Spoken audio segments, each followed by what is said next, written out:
So this might be my favorite look Ariel has ever done on Kylie, so I had to recreate it. Let's get to painting. So we're doing all mattes. I'm gonna do this kind of closer to my skin tone, and then we'll need a white base. And I'm actually gonna start with the white base, but this is gonna go on my brow bone. And then anywhere we're gonna place the yellow, it's going to really make that buttery yellow pop. But we need to get this nice and thin. Ben is in a meeting. And we'll do the more skin tone shade through here. I'm not gonna worry too much about the lid space because it's definitely a carve there. I am just wiping off the excess on Sheila. Sheila got a bath the other day. Remember the glitter look I did? Well, there was a glitter explosion and then Sheila had to take a bath. It was absolute glitter chaos. This is gonna be really helpful. So whenever I'm using pressed pigments, really intense pigments, which you're gonna see in a second, I like to use clean canvas. The reason I don't like to use clean canvas with extreme shimmers and why I switched to a primer that like this, which is completely clear. Well, it doesn't look clear and then, well, apparently it's just not gonna work for me here. There we go. So you'll see that it blends out completely transparent. This type of really thick base sometimes eats shimmers. It just mixes in and makes it really, really muddy. That's why I call it eating it essentially. So if you see me use different primers, I hope that that helps. This type of primer just enhances shimmer and lets it be the star, while this type of primer is just really great for mattes. I feel like this right here and even here, this is all going to be perfect. I'm actually gonna start with this shade, and this is kind of gonna be our transition to the dark brown, and I'm gonna start to place that in here. And the reason I'm not gonna set my brow bone first is because I need all of that to still be in a wet state, so I don't just have a line that stops here and it starts to become patchy. So it's kind of starting in the middle. I should say the crease or the socket tends to give me a more smooth, even blend. And I'm just gonna keep packing that there. Pack it all the way in here. Might add some bronzer later, but for right now, let's get this to connect through the socket. Now I have to do a little bit of palette hopping because I need this taupey shade. And I'm already gonna start to add, I've added a little bit is what I was gonna say, but that has got to start to go into the brow. But without that mustard underneath, this would just been too flat. I wouldn't have that warm kind of, see that buttery kind of golden mustard? With a lot of colors all together there, wouldn't it? So I'm just adding a little bit of this, and this is already looking pretty spot on with the shade there. I love when shadow goes into the brow. It's a little editorial and spicy, but it can be fun. Now take your taupe. I did switch to a fluffier brush. That way I'm not depositing too much color. I'm holding it really far back just so I can get some light buffing circular motions. And I'm only buffing where I know that shadow, where I know that base is set. If I come up here, it's just gonna kind of twirl that and muddy that really nice white base. So I'm only buffing where I know everything is already set and not wet. Also, rhyming. Corny, yes, but it really does help me remember things. Now it's time to carve, and this is when things always started to make sense to me. It always just looks so messy until I get this nice definition through here.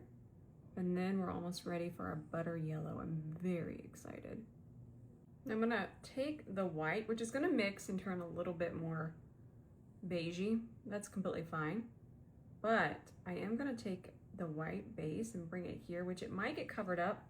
So I'm not gonna put my white base away just yet, but I'm going to at least kind of start my shape and my guideline. Grab a bunch. Whenever you're working with a pressed pigment, which is different than an eyeshadow. Ooh, I gotta smooth this out. I've lost my brush, everything's falling apart. There we go. It's really important. But anyways, when you're working with a pressed pigment, it really is important to get a lot and press it in to get the benefit of it. And fallout is completely normal with this type of product. Oh, it's so pretty. Grabbing the same amount, grab a ton, get it on there. It even looks really, really smooth when you do it that way.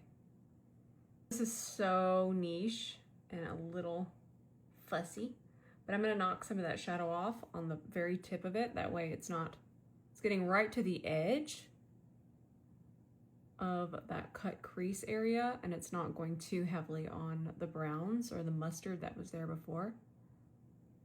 That's a little fussy, but I do think of those things. Same buttery shade, and I'm going to start to pack that on my brow bone. Whee. Oh, that's so good. I love it. Now I'm going to wipe off any excess. I want you to see this in real time, wiping it on Sheila. And just tap, blend that into what was already there. Now I mixed up the mustard and the taupe shade, and I'm just going to start to press it through here and then let it touch the brow bone. That way it captures the butter.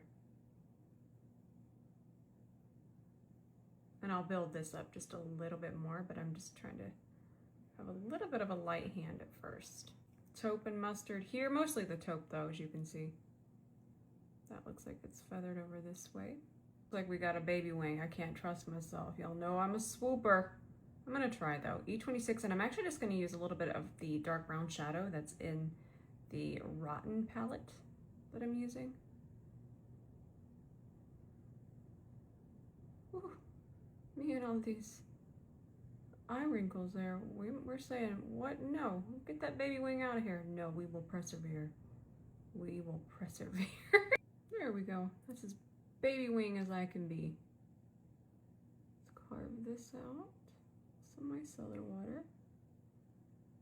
These are probably the easiest pre-mapped lashes that I have ever used. These are from Pink Puree, and the style is Sweet Pea.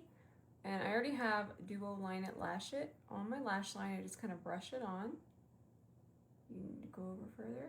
See how easy that is? So easy. And then I'll adjust them, but it all needs to kind of set a little bit longer before I start clamping and really adjusting.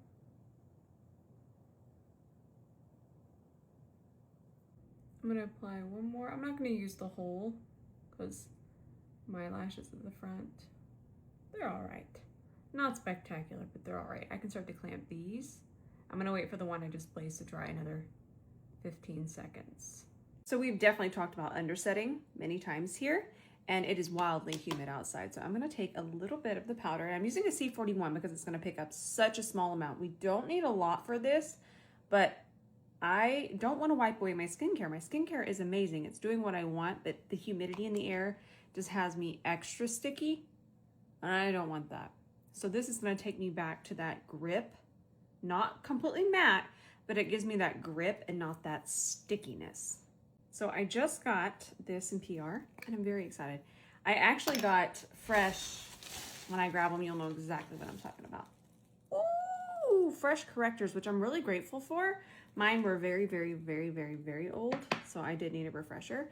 But they also sent this along, and I'm really excited to try it. So this is a matte foundation, and it's also long wear. So this first color that we're gonna see here might not be where we end up.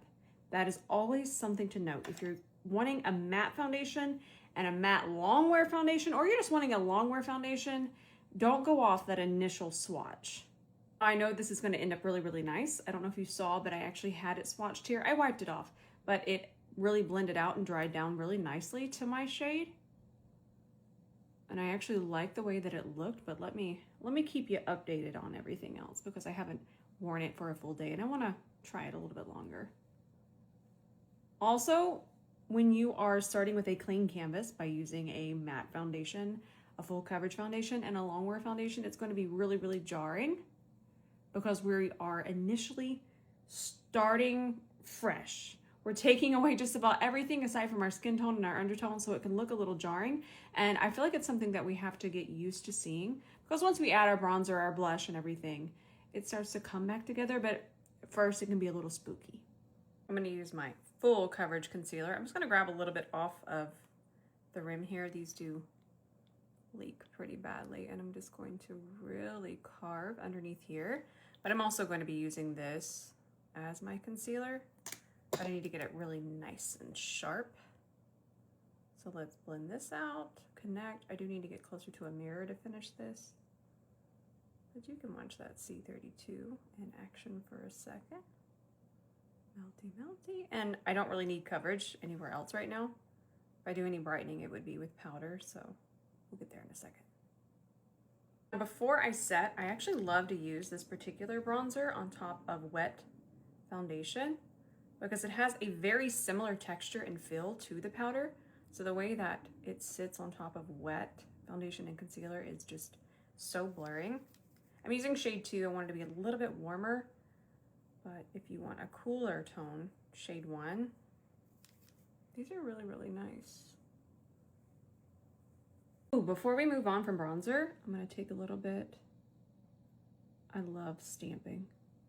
I just feel like it adds such cohesion to the look. I'm gonna take just that really warm shade. I don't know the sound effects and the stray hair. They have to happen apparently. And then I'm gonna take it through there. Now I'm just being wild. I'm gonna use these two right here.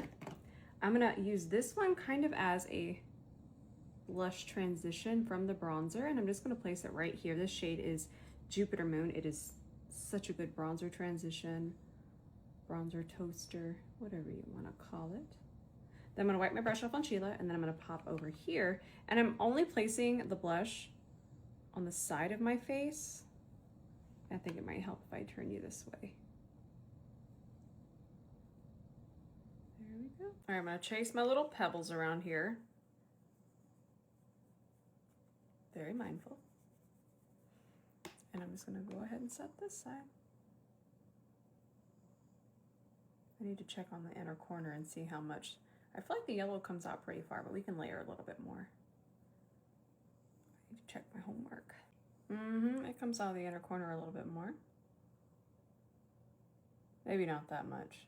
Y'all know I'm heavy-handed when it comes to my makeup. And I cannot stop doing green on my, well, this super pastel mint green. I don't want you to feel pressured to buy this exact one. That is all you're looking for. You're looking for the most pastel version of green. I believe Pixie has one, if I'm not mistaken. And then we just do a little whisper. And I just feel like it brightens so beautifully. I want to do this gloss because I love the milkiness of it. But there isn't a lip liner that kind of looks more like Kylie's. I'm just going to use MAC Strip Down. It has that nice kind of warmth without just being too red or too orange. No, I definitely took it almost to the center of my lip. I'm going to top it with this gloss. Yep. That should do it. I'm actually going to take the lip liner and just shade a little bit more. I always like doing this. This particular lip liner, I feel like MAC tends to not want to glide as much. So doing a little bit more shading after you get your gloss on can give us a little bit more glide while giving the shape. All right, my friends, this is our finished look. So many of you sent me this look, butter yellow, and I said immediately yes. I love that placement. This is scrumptious to me. I love you. I love you with all of my heart. Thank you so much for being here with me. Thank you for watching these long tutorials because I love doing them. I feel like we're just sitting here doing our makeup together. Thank you. I love you. And until the next video, bye for now.